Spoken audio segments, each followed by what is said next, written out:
अस्सलामु अलैकुम वरहमतुल्लाहि वबरकातुहू। शाद स्टडी हब चैनल में आपका इस्तकबाल है। मैं मोहम्मद दिलशाद चौथी जमात के निसाब में शामिल इब्तदाई उर्दू का 18वां सबक लेकर आपकी खिदमत में हाजिर हूँ। आज के सबक का उन्वान है एकता। एक नज़्म है जो एकता पर लिखी गई है, यानी इंसानों के आपसी मेल जोल, आपसी इत्तेहाद के ऊपर है। और ये इसके लिखने वाले हैं शाज़ तमकनत। चलिए हम लोग इसे शुरू करते हैं। एकता यानी वहदत। वो पूरब हो या पश्चिम हो, फूलों की महक तो एक सी है। हर बीज खजाना होता है, हर मिट्टी सोना होती है। हर सागर अमृत सागर है, हर सीप के दिल में मोती है। बिखरे हुए तारे लाख सही, पर उनकी चमक तो एक सी है। वो पूरब हो या पश्चिम हो, फूलों की महक तो एक सी है। इस बंद में शायर कह रहा है कि पूरब हो या पश्चिम, फूल पूरब का हो या पश्चिम का हो, महक एक सी ही रहती है। और हर बीज में खजाना रहता है, क्योंकि एक बीज से हम बहुत से बीज उगाते हैं, फिर उन बीजों के ज़रिए बहुत से बीज उगाते हैं। तो इस माना में शायर कह रहा है कि एक बीज जो है वो, हर बीज खजाने की शक्ल में है। और हर मिट्टी सोना होती है, इंसान उससे मेहनत करके बहुत सारी फसलें उगाता है। और हर सागर अमृत सागर है। और हर सागर ऐसा है कि उसका पानी पी करके इंसान को जिंदगी जो है, उसकी जिंदगी को सुकून मिलता है। हर सीप के दिल में मोती है। सीप एक तरह का समझ लें कि छोटा सा एक ऑब्जेक्ट रहता है, एक चीज़ होती है जिसमें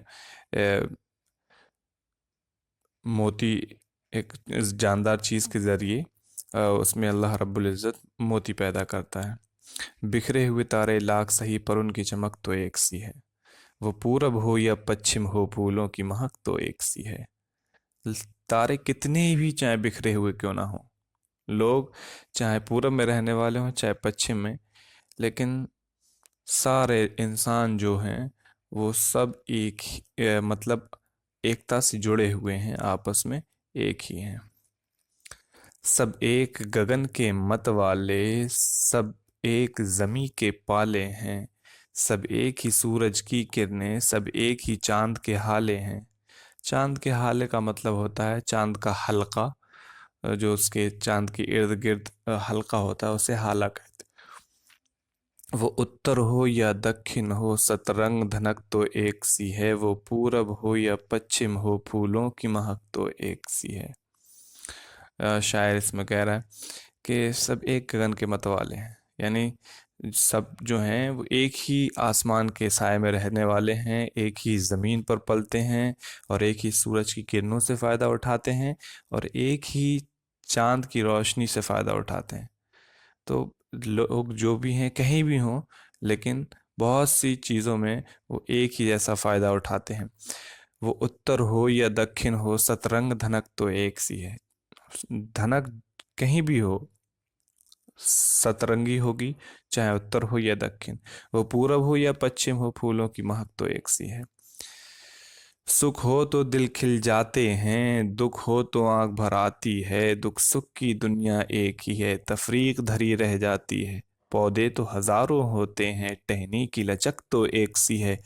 वो पूरब हो या पश्चिम हो, फूलों की महक तो एक सी है। शायर इस बंद में कह रहा है कि सुख हो तो दिल खिल जाते हैं, दुख हो तो आंख भर आती है। हर इंसान की यही फितरत है, चाहे पूरब का इंसान हो या पश्चिम का इंसान हो, उत्तर का हो या मशरिक का, दुनिया में किसी भी खत्ते का इंसान हो।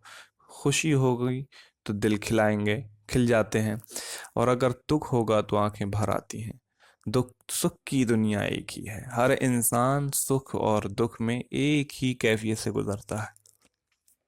तफरीक धरी रह जाती है। लोग जो नस्लों की बुनियाद पर फ़र्क करते हैं, ज़मीनों की बुनियाद पर फ़र्क करते हैं, ये तफरीक धरी रह जाती है। पौधे तो हज़ारों होते हैं, टहनी की लचक तो एक सी है। हज़ारों पौधे होते हैं, लेकिन उन पौधों की खासियत ये होती है कि टहनी उनकी नीचे ही लटकती हैं। बेशुमार टहनियाँ होती हैं, टहनियाँ उनकी नीचे को लटकती हैं।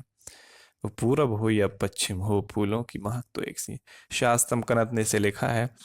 और ये आपको पता चल ही गया होगा कि इत्तेहाद इंसान के इत्तेहाद के ऊपर है। अब इसे हम नज्म में इसके मश्क देख लें। इसकी एकता का माना है इत्तेहाद, मेलजोल। सागर समंदर के माना में है। अमृत वो पानी जिसको पीकर इंसान अमर हो जाता है। सीप एक किस्म के दरियाई कीड़े का खोल जिसके अंदर से मोती निकलते हैं। गगन इसका माना है आसमान। मतवाले मस्त मदहोश। सतरंग का माना है सात रंग। उसके बाद धनक कौसे कुजा, सात रंगों वाली कमान जो बारिश के दिनों में आसमान पर दिखाई देती है। आंख भर आना, आंखों में आंसू आ जाना, रुहासा होना। तफरीक फर्क भेदभाव। गौर कीजिए, उर्दू एक मीठी ज़बान है। ये इसलिए मीठी है कि इसके अल्फाज बोलने में आसान और सुनने में भले मालूम होते हैं। उर्दू कई ज़बानों से मिलकर बनी है। इसमें अरबी और फ़ारसी के अलावा हिंदी के भी मीठे मीठे बोल शामिल हैं। हिंदी के ऐसे बहुत से लफ्ज़ जैसे पूरब, पश्चिम, सागर, अमृत, लगन, उत्तर, दक्षिण, सुख, दुख वगैरह आप नज़्म एकता में पढ़ चुके हैं। इन लफ्ज़ों में जो मिठास है वही इस नज़्म के माना में भी मौजूद है। इस नज़्म में शायर ने एकता का सबक दिया है और पूरब पश्चिम की मिसाल देकर ये समझाया है कि ये दोनों अलग अलग हैं मगर इनके फूलों की खुशबुओं में कोई फ़र्क नहीं। यानी सारे फूल खुशबूदार होते हैं। पूरब पश्चिम की मिसाल इसलिए दी गई है कि ये दोनों दुनिया के दो कोने हैं, इसलिए बहुत दूर हैं मगर दूर होने के बावजूद इनकी खुशबू में कोई फ़र्क नहीं। इसी तरह दुनिया के हर इंसान चाहे वो किसी भी जगह रहते हों एकता के बंधन में होते हैं। सोचिए, बताइए और लिखिए, हर बीज को खजाना क्यों कहा गया। हमने बताया कि एक बीज के जरिए हम बहुत सारे बीज उगाते हैं, फिर उनके जरिए बहुत सारे बीज उगाते हैं, तो इसलिए हर बीज क्या है, खजाना है। सब एक जमीन के पाले हैं से क्या मुराद है, मतलब सारे इंसान जमीन ही पर पलते हैं। शायर ने क्यों कहा है कि तफरीक धरी रह जाती।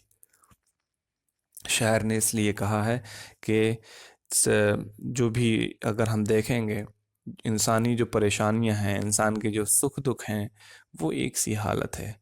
लेकिन जो फ़र्क इन लोगों ने नस्ल की बुनियाद पे, इलाक़ों की बुनियाद पे किए, वो फ़र्क धरे रह जाते हैं, ख़त्म हो जाते हैं।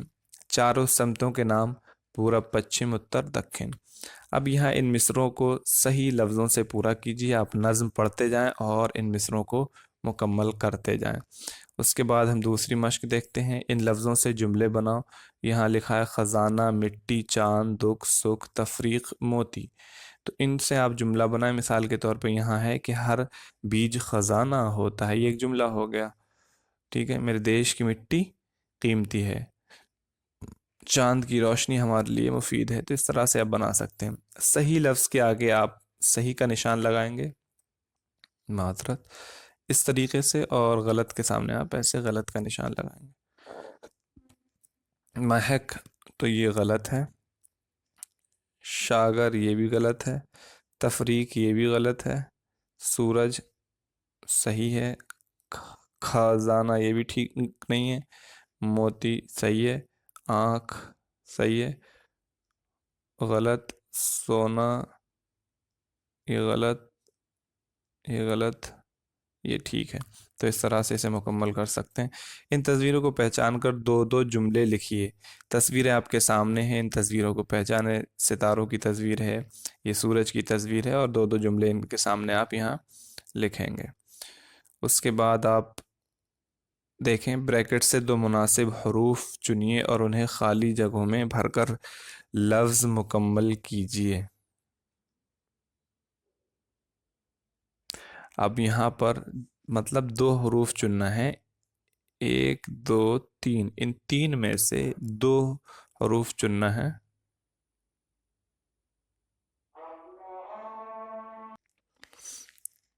इसमें से आप दो हर्फ चुन सकते हैं। अब आप देखें, अगर आप पहले यहाँ लाम अगर लेते हैं तो ये लाम आपने यहाँ लिख दिया, उसके बाद पे यहाँ लिख दिया आपने, पे, तो ये हो जाएगा। अब ये तीनों मिलकर के हो जाएंगे लपक। ऐसे ही यहाँ पहले चे लेंगे, उसके बाद टे, तो ये हो जाएगा चटक। फिर ये धा और नून, तो ये हो जाएगा धनक। उसके बाद लाम और चे इसको ले लेंगे तो ये हो जाएगा लचक। तो इस तरीके से आप इसको मुकम्मल कर सकते हैं। नीचे दिए गए नक्शे को जहन में रखिए। अब देखें, ये सिमतों के नाम हैं। ये एक सिमत है, जानिब, एक ये है, एक ये है। तो इसे मुकम्मल किस तरीके से आप समझें कि ये हो गया मशरिक़, जिसे हम पूरब कहते हैं। ये है मगरिब, जिसे हम पश्चिम कहते हैं। ये है शुमाल, जिसे उत्तर कहा जाता है। जुनूब को दक्षिण, या दक्षिण को जुनूब कहते हैं। तो इस तरह से हम इसे समझ सकते हैं। आप सूरज की तरफ, जिधर से सूरज निकलता है उधर आप अगर मुंह करके खड़े होंगे तो सूरज की तरफ मुंह करके, जिधर से सूरज निकल रहा होगा उधर आप अगर मुंह करके खड़े होंगे तो वो क्या होगा, पूरब। जिधर आपकी पीठ होगी वो क्या होगा, पश्चिम। और फिर जिधर आपका बायां हाथ होगा वो होगा उत्तर। जिधर आपका दायां हाथ होगा वो होगा दक्षिण। उम्मीद है कि ये सबक आपको समझ में आ गया होगा। किसी भी तरह की कोई दिक्कत पेश आती है तो आप कमेंट बॉक्स में ज़रूर पूछें।